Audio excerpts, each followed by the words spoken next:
नमस्कार गाइस, कैसे हैं आप। मेरा भी कुमार साहब देख रहे हैं मेडिकल फैक्ट ऑफिशियल। मेडिकल से रिलेटेड मोर वीडियोस देखने के लिए हमारे चैनल को सब्सक्राइब कर लीजिए और click the bell icon. Thank you so much guys. चलिए गाइस शुरू करते हैं। गाइस आज हम लोग एक जेनरिक है लेकिन काफ़ी अच्छा इसका रिस्पांस है। मैं बेचा हूँ इसको अपने मेडिकल शॉप में, बहुत ज़्यादा अच्छे रिस्पॉन्स दे रहे हैं लोग।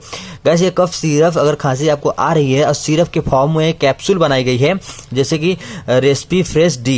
ये गाइस एक प्रकार की कैप्सूल है जो सिरप जो होते हैं ना कोडी फॉर्म में, या फिर किसी प्रकार के जैसे हो गया आपका ब्रोजेडेक्स, या फिर और भी जो बहुत सारे सिरप आते हैं अस्टाकांडियक्स, उस फॉर्म में ये कैप्सूल बनाई गई है ताकि आप इसको आराम से चूस लेंगे और खा भी सकते हैं, ताकि आपको बहुत जल्दी आराम हो जाएगा खांसी से। सो गाइस चलिए जान लेते हैं इसके अंदर क्या होता है। गाइस इसके अंदर क्लोराफेनामिन होता है, मेटल होता है, dexamethasone, hydrobromide and phenylephrine and hydrochloride capsule है।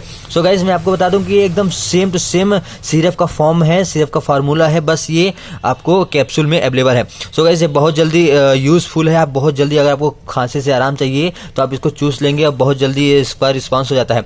सो गाइस ज़्यादा महंगा नहीं आता है, 50 रुपये की मतलब 5 रुपये की एक टेबलेट आती है और इसमें 10 की सीरीज होती है, मतलब 50 रुपये की एक पत्ती मिल जाएगी आपको। सो गाइस सब्सक्राइब में channel click the bell icon. Thank you so much guys. अगर आपको कहीं भी आप गए हैं शादी ब्याह में, आपको हल्की सी ठंडी लग गई है आज, कुछ चूँकि गाइस ठंडी और गर्मी का मौसम थोड़ा आ रहा है, इससे सर्दी सबको लग रही है, तो गाइस प्लीज़ आप इसको एक बार ट्राई जरूर करें, जिसमें इस तरह से फार्मूला जरूर नहीं है कि इसी कंपनी का हो, आप किसी भी कंपनी का ले सकते हैं। सो गाइस सब्सक्राइब में channel click the bell icon. Thank you so much.